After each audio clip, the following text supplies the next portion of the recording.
hands together for Cristine Pedersen! Hey everybody. So I was in the Marine Corps for about 5 years. There's someone barking over here. Arabic? Yeah, there it is. So I was an Arabic translator, which sounds cool, yeah, and it is cool. Except if you know Marines, you know that can lend itself to some particular barriers. You see, English isn't my first language. I graduated boot camp in 2010.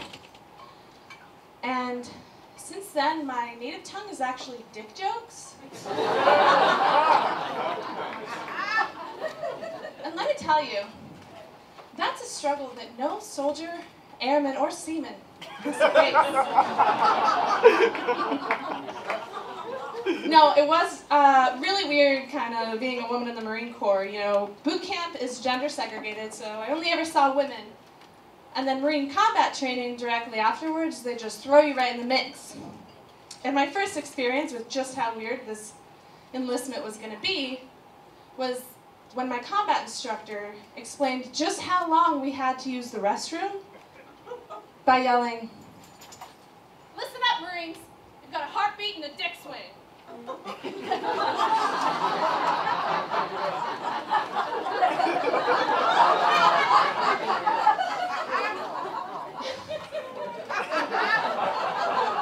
And it wasn't until I saw the 60-something dudes from my platoon run to the porta potties and not line up, but jam in as many Marines as possible at one time that I realized, apparently, a dick swing is not that long.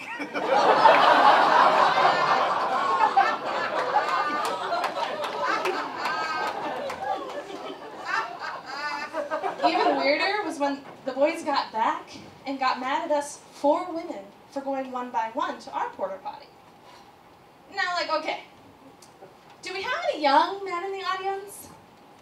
Good, because I know and you know that they tend to be ill-informed about where things are located on women's genitalia.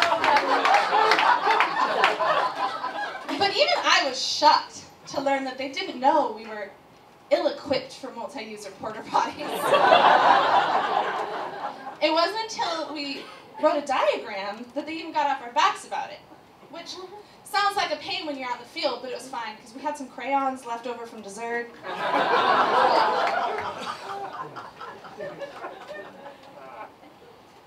So I recently had my 5 minutes of fame, I guess you would say. I wrote a story.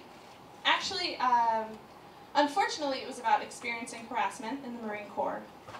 But I got published in the New York freaking Times.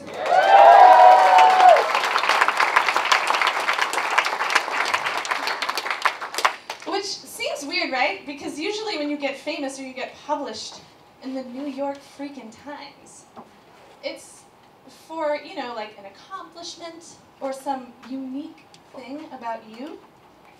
I got published for getting harassed in the Marine Corps. I'm pretty sure I don't have a corner on that market. But no, so something that's been really hard since the article posted has been the feedback, particularly about one story.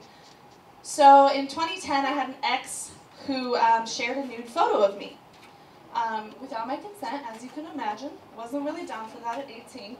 However, one of the more interesting things that's come out of this is that I learned that a lot more people have seen that photo than I originally thought, because they reached out to me. Yeah, so it's been really hard to process this because it's like, if I would have known, I seriously would have invested in better lighting. I'm not kidding. I mean, like, I'm pretty sure in a couple of years, everyone's going to have a couple of nudes out there. And then we're all just going to have to stop being surprised that all of us are actually naked under our clothes. No, really though, I think like in a decade or so when all millennials are running DC, it's going to be like everyone's got a portfolio out there, so I was really just getting a jump start on it. And in fact, in my defense, actually everyone I've dated, and my husband, so therefore recipients of photos, they've all served in the military. So, who's your true American patriot? So I guess what I'm trying to say is, you're welcome for my service.